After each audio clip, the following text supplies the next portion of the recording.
I am going to be putting the IKEA Alex 5-drawer together. Okay, I want you to notice here, and I'm doing this by myself, and I'm going to do the video different than what everybody else is doing.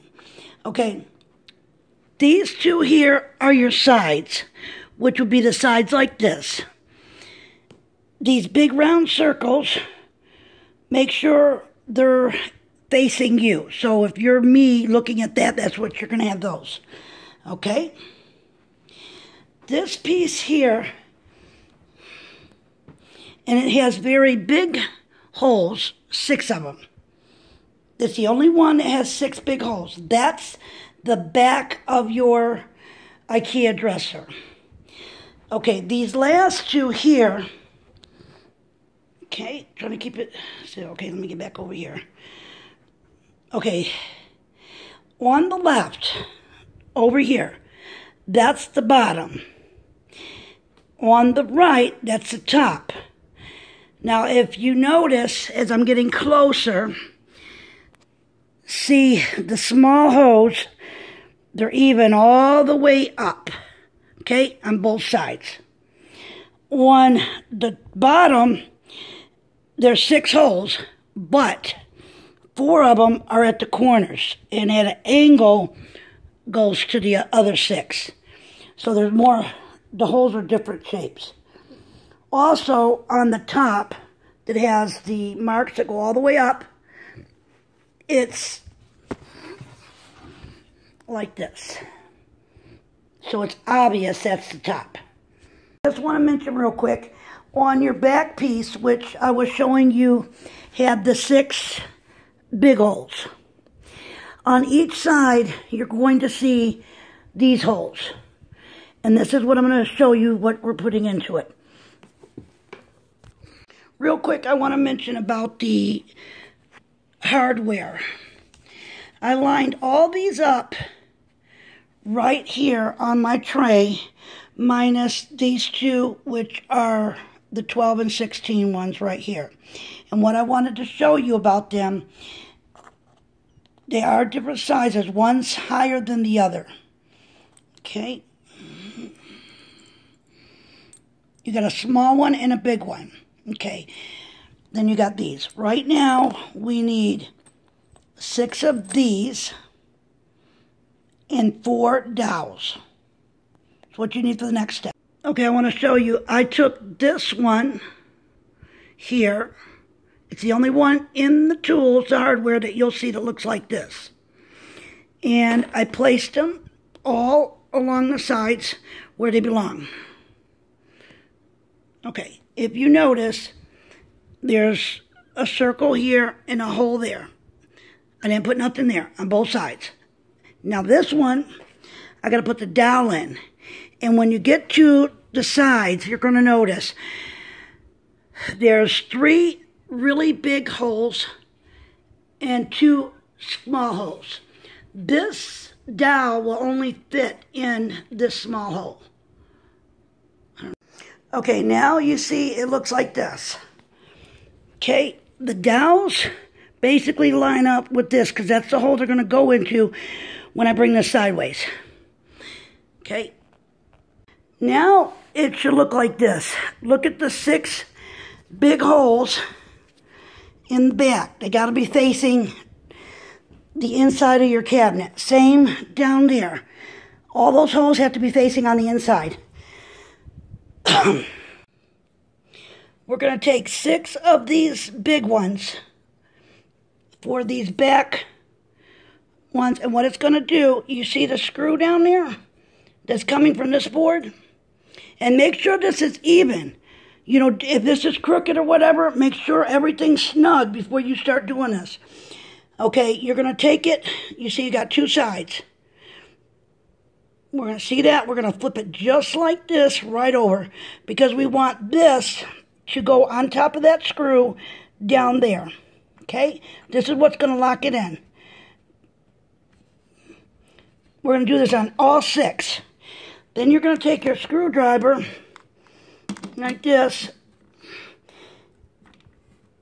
and turn it to the right, and that locks it in.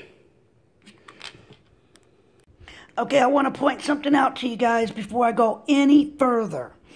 Okay, this is the way it's going to look. It's upside down right now. Okay, and how you can tell when you're putting this thing together what's upside down.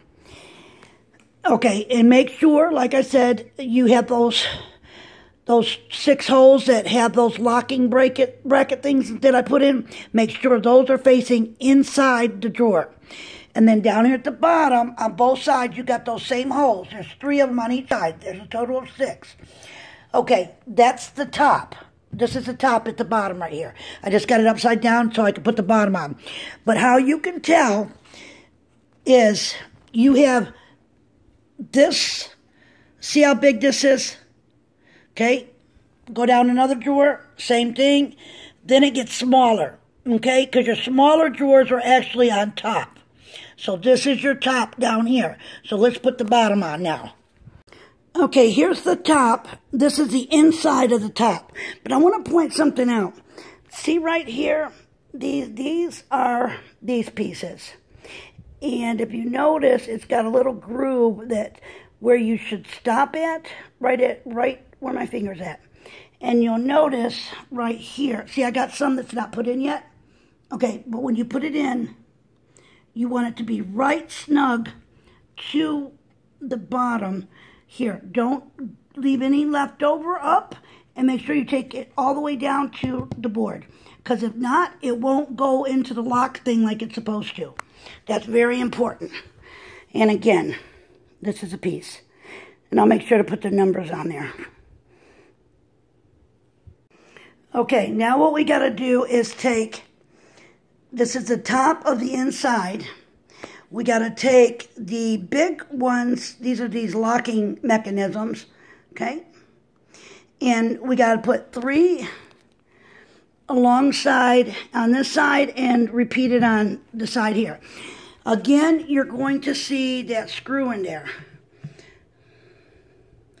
So what we want to make sure we do, kind of come back a little bit, is see that piece? Flip it right there so we can line it up to get it in to match up with that screw in there. And then press it.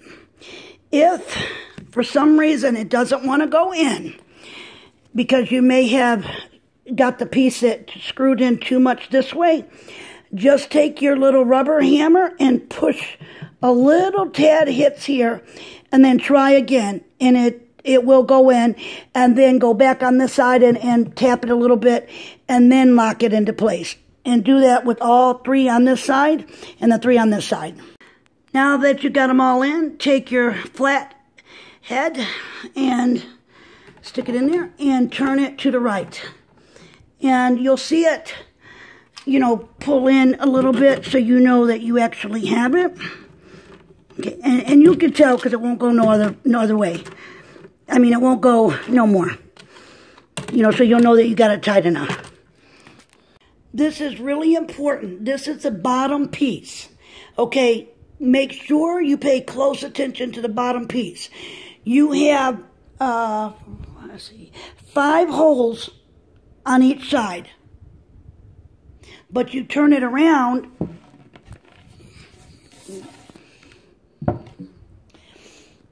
and guess what? You see 3 holes, but you have like at an angle on each corner, another one here. That is for your feet to go to. See how it's at like at an angle? Okay, this actually goes towards the floor. And I don't know, mine has a sticker on it. So make sure this goes towards the floor. So in my case of putting this together, I'm going to put it together like this. And I'll make sure it's facing like that. Again, make sure this piece here is at the angle, and you'll only see 3 on this side, and then the angled 4 at 1 on each corner. So that's 1, 2, 3, 4, 5. There's 5 on here, but it's at an angle. Keep that in mind. Okay, these screws here are the ones that, there's only 6 of them in the kit, and it's included with an Allen wrench. Put fill the holes with air. And you notice one hole on each corner, that's for the feet.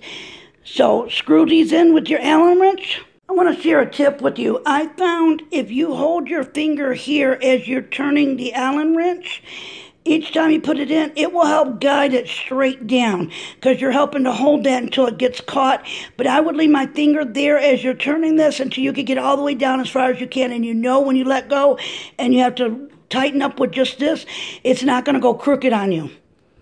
Here's your 4 feet. It says you could use a mallet to put them in, but mine just slid straight in and I just pushed it down with my hand. Done. That's how easy. So I didn't need to put a mallet in there, but if you do, don't use a hammer, use a mallet. But I didn't need to do it, so that's how the bottom looks. And this is how it is upside down. All I have to do now is put the drawers together. I'm getting ready to start doing the 2 small drawers. And what I want to suggest to you, okay, you got the dowels. You need 2 dowels and 2 of these. These are the only screws. You can't mess these up. Okay, you need 2 of these and 2 dowels. I want to suggest to you, put your dowels in first before you put these in, because you're going to have to maybe tap these in a little bit in the holes, which are going to go right up against the bottom part of the drawer. Now you should have it looking like this. See where that line is right there? That's the bottom of your drawer. The dowels go to those sides. And then take these and get them all the way in till they snug to the top. Don't go too far and don't leave any left over up here, because if not, the locking mechanism will not work. Okay, got a little malfunction here from the manufacturer. This is how the small, 2 of the top drawers are small. This is one of the small drawers. But if you notice where the lines are, over here, it wasn't cut. I had to cut it myself. But if I slide in this piece, the bottom, it's going to tear the paper because it's not glued down. And if I glue it now, I won't be able to assemble without having a mess. So what I'm going to do is show you how, if that happens to you, what to do. And easy fix. Okay, this is the way your drawer should look. Your front, all your things need to be for the bottom panel, and make sure it's white facing up, not brown. Make sure it's white facing up. Okay, and look, if you notice on both of these, minus this paper's not, all the way through. At the back end, it's like this. Got these in. So when you put it up like this, it will fit snug with this piece. Okay, so then this is what it looks like on the outside of the drawer. Okay, that should be on both sides. And the back of this one is just plain. And that's your back of the drawer. Also, make sure you see these little notches. These are going to go into the front drawer. And you'll see a little groove that goes with this, that matches up. And on the back part, you don't have that. It's a straight flush cut all the way across. So see, the back of the drawer is angled square. The front of the drawer panel has to have the little groove. Okay? Okay, this is the bottom, and I locked the sides in, and it looks like this. On the way up. And this slipped right in and lined up in the part here. All you got to do now, you're going to take the only plastic ones you got and put into these through holes, and you're going to tap them. See, you're going to tap them with this, but I would recommend you lay this down where you have something up against this as you hammer that.